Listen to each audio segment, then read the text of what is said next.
키워드를 살펴보는 오늘의 화제, 빅뉴스 시간입니다. 정치부 정광재 국회반장과 얘기 나눠보도록 하겠습니다. 어서 오십시오. 안녕하세요. 오늘 첫 번째 키워드는 손절각입니다. 이게 이 가지 많은 나무에 바람 잘 날 없다 이런 말이 있죠. 네네. 민주당 소속 의원이 176명이나 되는데 여러모로 더불어민주당에서 잡음이 좀 나오고 있습니다. 그래서 여러 여론조사에서도 민주당 지지율이 하락하고 있는 것으로 나타나고 있는데요. 네. 첫 번째 키워드 손절각에는 이런 몇 가지 악재에 대응하는 민주당 분위기를 담아봤습니다. 원래 손절이라는 용어 자체가 주식시장 이런 투자에서 쓰는 말 아닙니까? 맞습니다. 손절 참 하기 어려운 일이죠.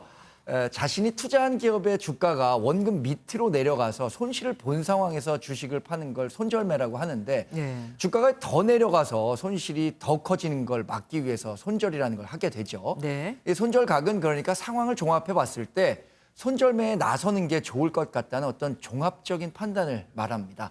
정치권에서도 개인적인 논란이 더 커져서 당에 정치적 부담이 될 경우에는 확실히 선을 그어서 이른바 손절에 나서는 경우가 있는데요. 이낙연 민주당 대표가 오늘 논란이 되는 2명의 의원에 대해서 경고 메시지를 보냈는데 이걸 손절각이다 이런 평가가 나오고 있습니다. 2명이라고 하면 누구입니까? 이상직 의원과 김홍걸 의원입니다. 예. 이 의원은 최근에 매각 작업이 중지된 대규모 구조조정에 들어간 이스타항공의 창업주이자 대주주죠. 네. 이 대표의 발언 직접 한번 들어보겠습니다. 이스타항공 사태에 대해 우려가 제기되고 있습니다. 이 의원께서는 창업주이자 국회의원으로서 책임을 갖고 국민과 회사 직원들이 납득할 만한 조치를 취해 주시기 바랍니다. 또 다른 김홍걸 의원은 국회의원 재산 신고, 특히 의원이 되기 전에 1년에 아파트 3채를 구입하는 등 투기 의혹이 불거지면서 논란이 되고 있는데요. 네, 1년에. 네, 이 대표는 김 의원을 특정하지는 않았지만 쓴소리를 내놨습니다. 총선 당시 신고한 재산과 지금의 신고 재산 사이에 차이가 나는 경우가 드러나고 있습니다. 중앙선관위가 여야를 막론하고 철저히 조사해서 응분의 조치를 취하기 바랍니다. 이렇게 두 의원을 콕 집어서 저렇게 좀 냉엄하게 나오는 이유가 있을까요? 이 의원이 중심에 있는 이스타항공 문제는 민주당의 적극적인 지지층이라고 할 수 있죠. 민주노총을 비롯해서 노조가 크게 반발하고 있다는 점을 이유로 들 수 있을 것 같습니다. 네. 무더기 정리해고가 현실화되면서 민주당의 정치적 부담이 그만큼 커진 셈입니다. 김 의원은 우리 사회의 가장 민감한 문제인 부동산, 또 다른 불공정에 관한 문제가 얽혀 있는 만큼 고심이 큰 것으로 보이는데요.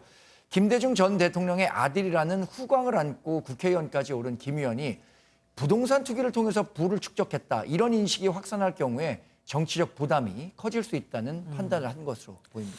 반면에 더 논란이 되고 있는 추미애 장관에 대해서는 오히려 힘을 실어준 것 같던데요. 네, 추 장관에 대한 이 대표의 발언은 질책보다는 옹호성 발언으로 읽힙니다.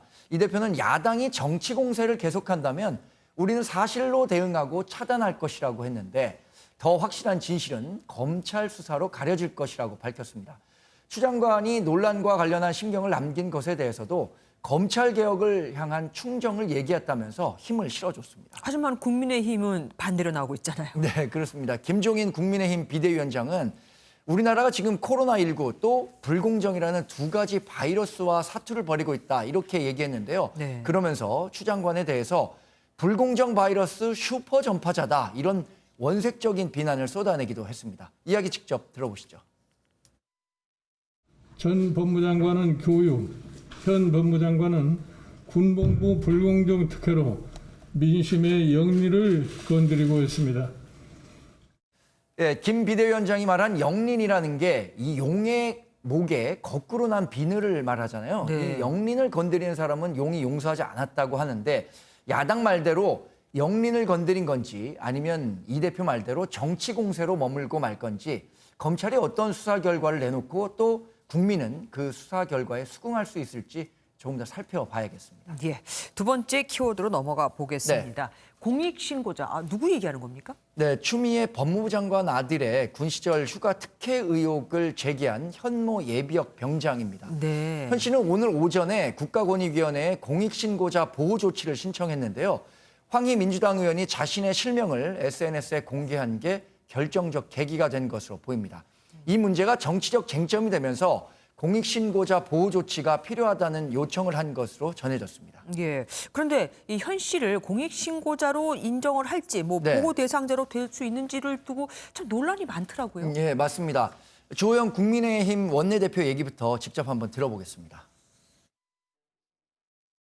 이것이 공익신고가 되지 않는다고 권익위가 해석을 했다고 합니다마는 공익신고에 관한 법률에 의하면 충분히 공익신고가 될 확률이 있다고 보여지고 그러니까 이 권익위가 공익신고 대상이 안 됐다고 이미 판단을 했다고 주호영 원내대표는 얘기를 한 건데요. 네. 제가 오후에 추가로 좀 취재를 해보니까 권익위는 현 병장이 수사기관이나 감사원 등에 신고라는 절차를 밟지 않았기 때문에 절차상의 문제가 있다는 점을 지적한 것이지 이게 대상이 될 수 없다라는 명확한 해석을 내린 건 아니라는 입장입니다. 네. 권익위 측은 현 씨의 보호 신청이 있었던 만큼의 대상이 될 수 있는지 검토해 볼 수 있다는 건데요.